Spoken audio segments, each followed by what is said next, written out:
The first 40 years he was a somebody. The second 40 years he was a nobody. The third 40 years he found out what God could do with a nobody. And the most amazing thing is this psalm, when you read Psalm 90, I encourage you to read the whole psalm. This was written by Moses when he was 80 years old and he thought his life was about over.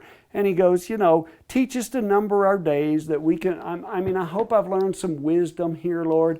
I hope something has happened within these 80 years, but not much. He thought his life was over.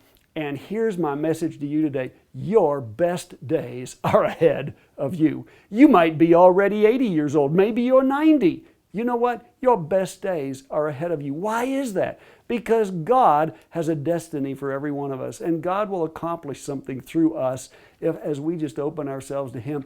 So what happened really in Moses' life, it took 80 years for him to be emptied of self.